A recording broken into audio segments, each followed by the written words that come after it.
Dog Watchers, and welcome to yet another webisode of my story, where I tell my life story one webisode at a time. Right now we're doing 30-minute webisodes.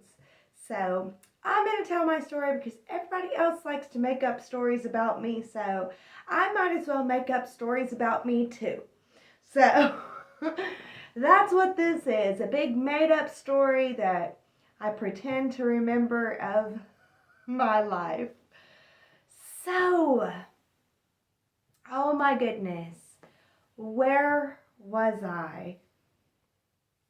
Okay, so we were talking about, oh my gosh, everything that went wrong, honestly, all the horrible craziness. Oh my goodness. So I was living at deer camp, my childhood deer camp. Now there's a trailer there. We're living in this trailer. We're doing our best. I'm trying my best to keep up and be a good housewife and mom and going to church.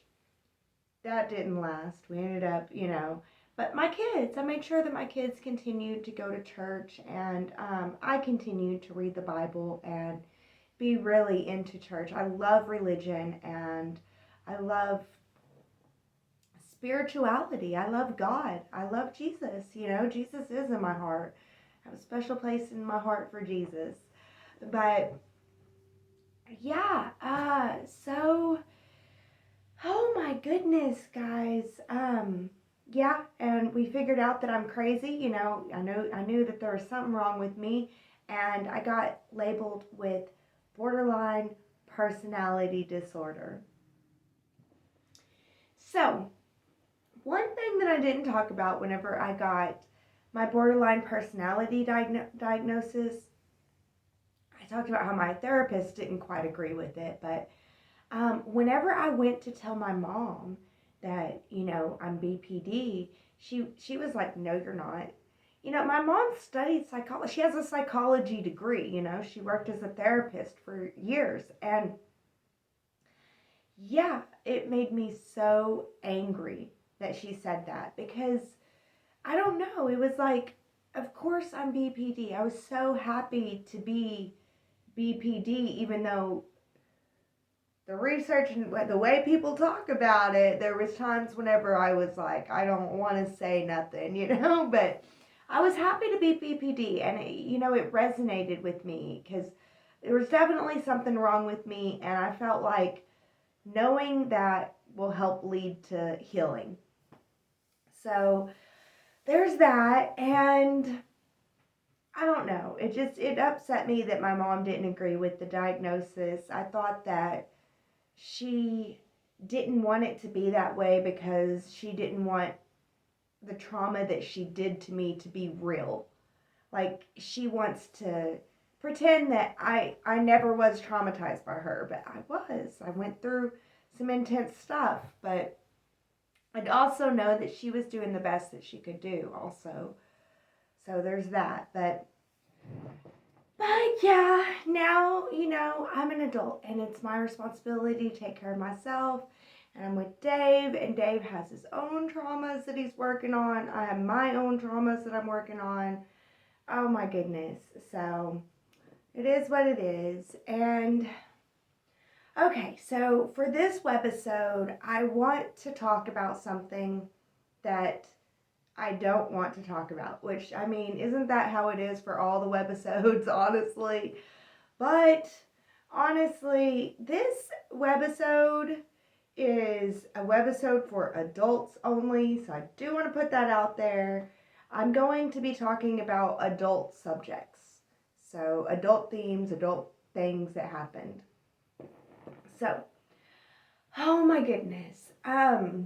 The reason why I want to talk about this is because I think more people need to speak up about this, because I don't think that I'm the only person, the only woman that's experienced this. I think that a lot of women have experienced what I've experienced in my marriage, and I just want to speak out about it in hopes that it helps people find healing. So, Oh, first of all, Dave and I don't like to air our dirty laundry out to the public. That's pretty much both how we feel. We don't like to talk about our relationship to the public. But pretty much every single relationship, there is a higher drive person and a lower drive person. And in our relationship, that higher drive person is Dave, and I'm the lower drive person. Now, we both have a pretty high drive, but I would say I'm under him though. So, this can cause problems and tension in the relationship. I love Dave. I love Dave. He's a man that I can submit to, which is so rare because I could not submit to anyone, and not all the time. I submit to Dave even, and we share common values and we get along for the most part. I think that we really enjoy each other. But there are differences. There's clashes, where he's army, I'm hippie, and that it does create clashes. And for the most part, we do not argue about anything other than how to raise the kids and sex. Because he would want it more. And the thing is, even though we don't talk about our relationship dynamics with others, Dave has a way of, if he starts to feel like he hasn't had it long enough, he complains to everybody. He no longer does this, but there was a time where he would just complain to everybody. And there were so many times where I would have relations with my husband, and then throughout the day people would get on to me about not having relations with my husband because he was out there complaining so much. Like, I don't know how to explain this. We never really went more than a week or 2 weeks. But sometimes, it was usually like maybe every other day or so, but sometimes it was like just once a week. And on those times where it was once a week, he would complain about it, and then the frequency would pick back up. And by the time everybody's coming to me with his complaints, the frequency had already picked back up, and it was just driving me crazy, and it was turning me off way more. And it was causing those 2 weeks to turn into a month, and which would cause him to complain even more. And then people would be like, I don't understand why you're with him, and da da da da da. And it got to a point where I couldn't take it no more. I had to tell him, you can't tell other people. But that didn't necessarily solve the problem either. I want to talk about this issue, but Dave and I, we had our own way of living in this issue. So everybody has different ways, but there's this, it's like I have to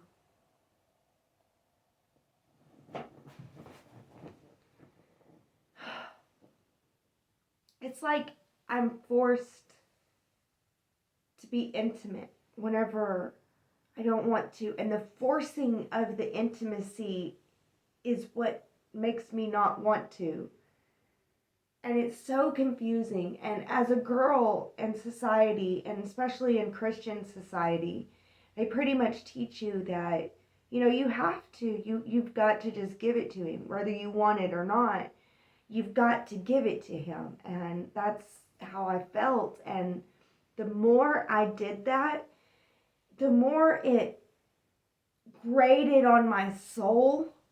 It started to grate on my body too. it started to grate on my mental health, my mental well-being, my physical well-being, everything, because basically you take the love out. When I have to, no matter what, and I have to just give it up no matter what, it takes the love out. And not only that, it makes my drive leave. It my drive will it'll leave. A girl's drive will leave. And it sucks because nobody will be on her side. Like, nobody was on my side. I don't even know if anybody's on my side now. Like, you have to give the guy. You have to do it for the guy. You have to. And I mean, we went to the preacher to talk to him and explain, he pretty much explained to me about how, guy has physical needs. They have to be met. And as a girl, I have to. And the more that I have to, the more I don't want to. And the more hurtful it is to me. And it gets to where it gets more and more painful. Especially for me and the type of person I am. I didn't even know that I was that type of person back then. Would have helped so much to know that. I was trying to be normal. I was trying to be a normal wife, a normal house mom, a normal person. I want to be normal like everybody else and just fit in. And it's hard whenever, gosh, I don't know, like, I'm not normal. And the way that I'm not normal is if I'm pressured to do something, the more I don't want to do it. And then the more that I do it whenever I don't want to do it, the more it hurts me. And I don't know. I don't think that love should be one person sacrificing their emotional, mental, and physical well-being so that the other person can have their lust drive fulfilled. Because basically, the way that society was teaching it was, like, he's not wrong to be asking this from you, and you're supposed to give it to him. So, and there was like nobody, crickets, nobody to say when you force a girl to do that, you're making her drive go out the door. And if you do the opposite, give her space and time to be able to process and have understanding that there's girls, okay, guys are like this. Okay? Steady and sure. But girls, they're like this. Of course, I'm speaking of it with the issue like that, and there are times whenever the higher sex drive person is the female and the lower is the male, and it's a different scenario, and I can't help with that scenario, and I'm sorry, but I know that it's just as painful. I know that it's painful for both parties. And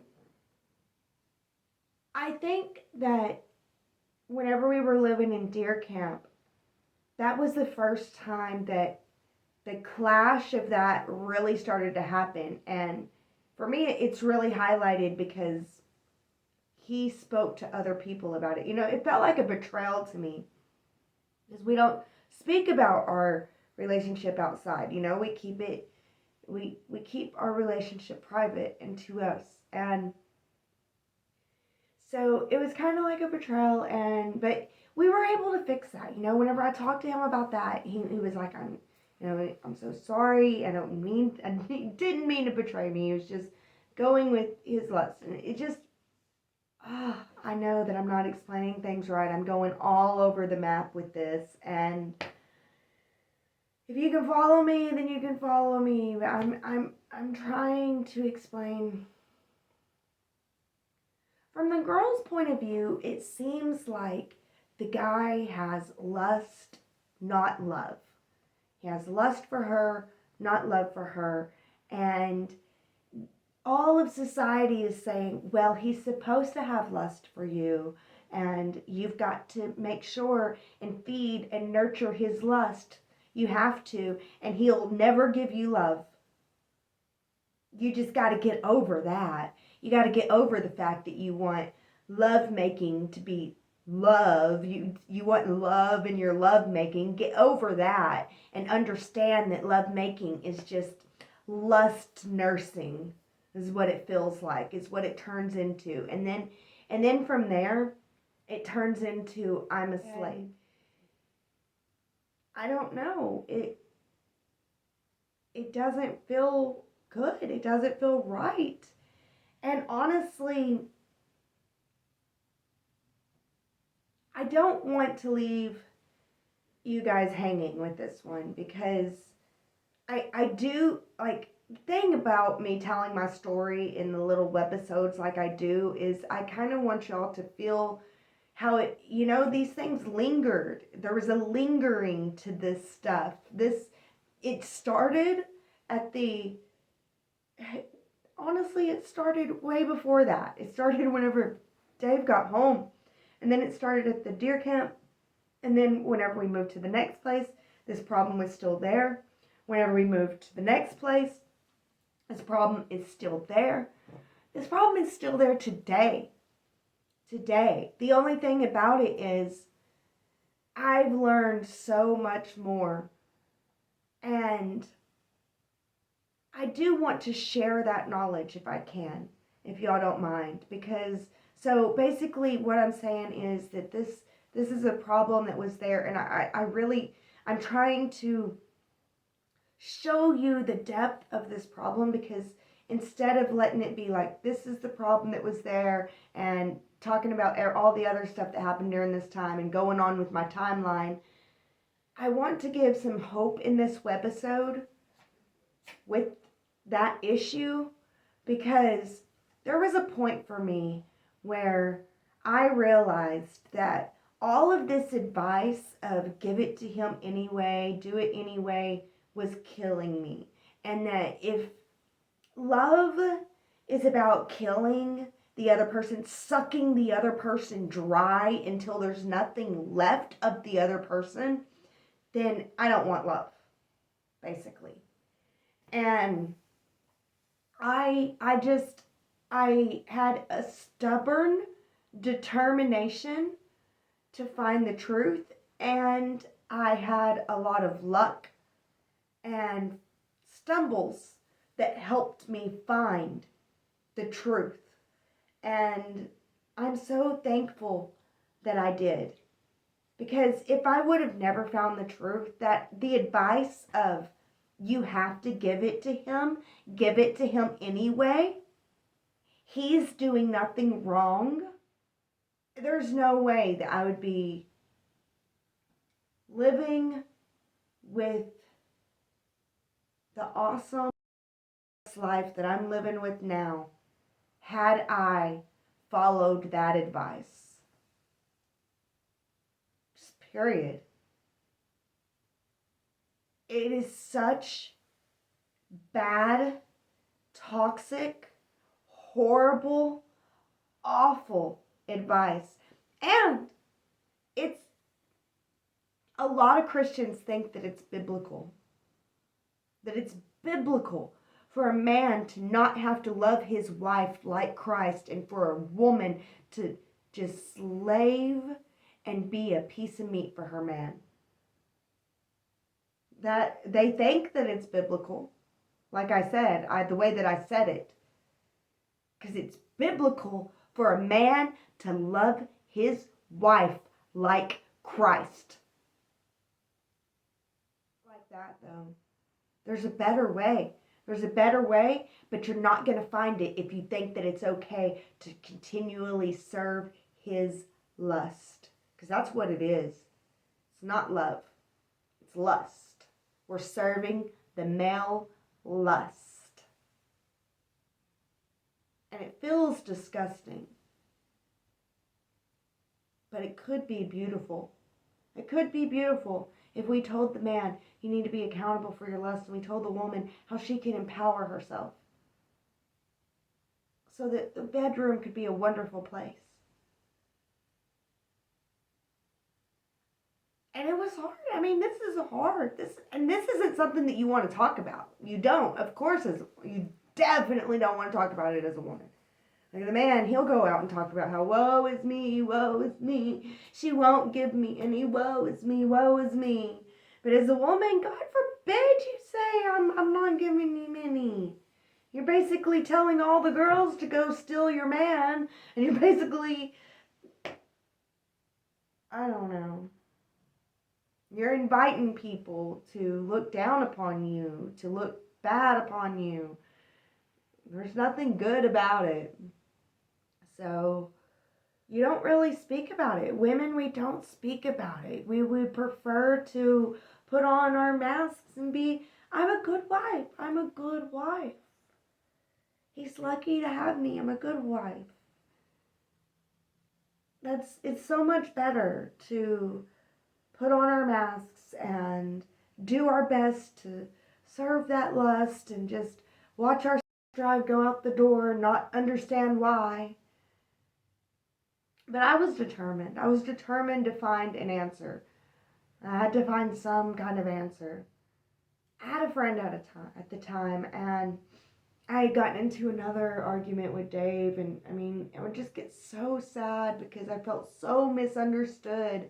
It's not that I don't want to sleep with him, it's that I have a natural ebb and a flow in my life, and whenever I have to do it, then that takes all of my want to do it away. I can't want to do it if I have to. Of course, I'm weird, but yeah. So I'd had a big fight with Dave, and I was crying, and I called one of my friends, and he was talking me through it, and he asked me if he would talk to Dave too, and he was willing to, and I was like, why don't we have you be our marriage counselor? And I don't know what I was thinking, honestly. I'm asking my single friend who can't keep a relationship to marriage counsel us. And he was like, okay. And he was like, I'll look into some stuff. And he gave us all bad ideas. And I was willing to try them out just to prove that they're bad ideas, which I don't recommend in any marriage. I regret that I did that. Yet the whole thing seems dumb. But anyway, the counselor, he was looking into marriage stuff, and he was wanting to combine science and marriage stuff. So he was trying to get oxytocin running and stuff and convince us to do, I don't know, it's crazy. But he gave me an idea, like the science of love. And so I just happened to Google science of love, and I found some of the best marriage counselors.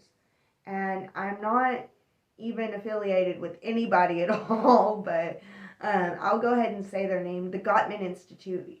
If y'all can find them, the Science and Art of Love, I think is what they had. But the Gottman, Gottman, Gottman, and they're a couple. And they had a retreat of science and love. And I was like, Dave, do you want to do this? And he was like, yeah, let's do it. And I was like, okay. So I was like so excited. And we went to that retreat. And that helped a whole lot. They didn't talk about that issue at the retreat though, but they talked about the science and art of being married and how love, you have to continue love mapping, and there's the 4 horses of the marriage apocalypse that you want to keep out of your marriage, or these 4 horsemen will run amok and cause divorce, like resentment and complaints and stonewalling. So yeah, different stuff. So we learned a lot, and it was really helpful, and it did help Dave and I. And we did some marriage counseling through the VA over the years and got some helpful hints, helpful things. We went through how to communicate as a couple counseling. So communication counseling. So we learned how to properly communicate to each other. But the thing that really, really, really transformed it, And I wasn't expecting this, but I'm pretty lucky. I'm pretty lucky. I win pretty often. I've won a lot of stuff. And I happened to win some classes called the pussy classes. And it was expensive. I found out why once I got into the class. I still haven't finished the classes. There's so much. It's like a whole university. It's like pussy university.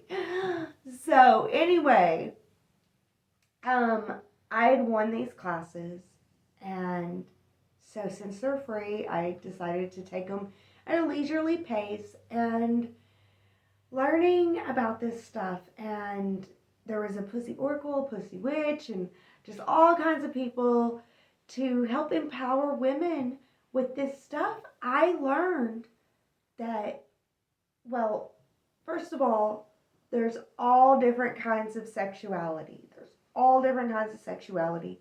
I learned through these classes that I am a demisexual and I need emotional connection to have that sexuality, and having to do it takes away the emotional connection. And emotional connection we learned through the Gottman Institute, Science and Art of Love, that emotional connection is not something that is one and done. It's something that you continually work on. You continually try to meet that, you know? But I just want to say this, when we do have a partner that stops the guilt, stops the shame, allows the flow, then we actually can move into a beautiful experience together. And also, there needs to be time of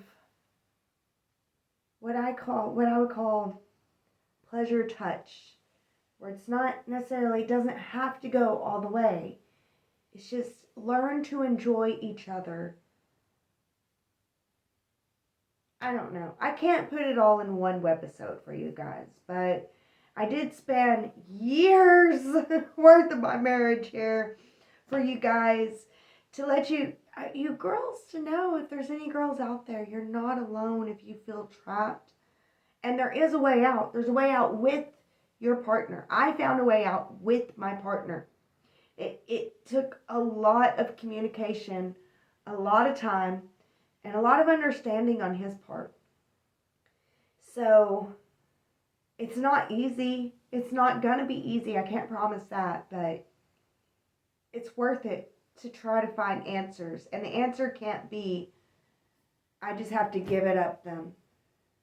Because if you feel that your soul is dying in the process, then it's not right.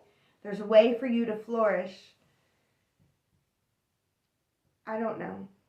A lot of girls go through it in my society, and I can't imagine that there was a generation before me, and maybe even more before, where the women just had to become that slave. And it saddens me, because bedroom is such a sad, cold place. But the sex flow bedroom is such an exciting, beautiful place that not just the women, the men miss out on, because they let their lust get in the way. That's sad. That's the saddest part. Alright guys, there you go. This is my rated R webisode. I'm not going to talk about this issue again unless I can actually bring healing and help anyone with this situation. Other than that, I'm not talking about it. I feel like I'm not the one to be helping and healing. I can give you as much resources as I had. OneWillowApothecary, I will have them in the description, a link in the description for them. They're the ones with the pussy classes that are so worth it, so worth it. It's libraries and libraries and libraries of information. And I mean, not just about sex life, but also health and wellness and everything that you need to know about pussy. But and I also put the Gottman Institute down in a link for that, because they're so wonderful. They really are so wonderful. They've helped so many marriages that were on the brink of destruction come back to thrival, and that's a beautiful thing. So there you guys have it. That's my webisode for you today. I think I went over time. I'm so sorry about that. This is a long one. I don't know. It's not easy to talk about this stuff, and it's not easy to live it, and it's not easy to be in it. And I know that I'm not alone. I know for sure I'm not alone. And I do know I'm not alone. And there are many people out there with this issue, which is why I couldn't stay quiet about it, even though I don't want Dave talking about my stuff in the past. And I've talked to him about the fact that I'm going to put this out here, though. We come to a consensus that consent is so necessary. Anyways, guys, thank you so much for watching. Thank you for being here. I'm so glad to have you. You made it to the end. Look at you. As always, God bless you with massive amounts of love. That's all. Wait a minute. No, that's not all she got. She got a little bit to say just here at the end, so hold on, folks. I just want to say really, really quick, I've got an exciting opportunity to share with you. As a student and a content creator, I pour my heart and my soul into each and every video, and I absolutely love bringing you all along on my crazy adventures. But you know, creating quality content requires a lot of time, effort, and resources. But that's where you can come in. If you enjoy my videos and want to share your support, I've set up a few ways for you to contribute and become an even more integral part of the Mystic Hillbilly community. Your support means the world to me, and it helps me to continue doing what I love most. First of all, I have a few donation options available to you. If you'd like to make a one-time contribution, you can find the links to my Cashapp, Venmo, and PayPal in the video descriptions. And every single donation, no matter how big or small, truly makes a difference and allows me to create even more exciting content for you all. But wait, there's more. I'm thrilled to introduce to you my Patreon membership, where for only $5.55 a month, you can gain access to exclusive behind-the-scenes content and outtakes from all my videos. As a Patreon supporter, you'll get to see all the edits and behind-the-scenes bloopers that didn't make it in the final cut. It's like having a VIP pass to the Mystic Hillbilly editing room. This is really something special for all my haters out there. As a member, you'll gain access to hours of footage of me making mistakes, doing everything wrong, and just having an all-around hilarious time. So, haters, if you ever want to see me in my most human, this is your golden opportunity. So, whether you choose to become a member or make a donation, know that your support is deeply appreciated. I genuinely thank each and every one of you for being a part of this amazing journey with me. Your positive energy and contributions mean everything to me. Before I go, I just want to take a moment to say that I pray that every blessing sent my way is multiplied and returned to the sender tenfold. May success find their way into your lives as you've brought them into mine. Thank you all so much for your support, and until next time, stay adventurous, stay curious, and always remember to keep the mystic in you alive. And now, that's all she got.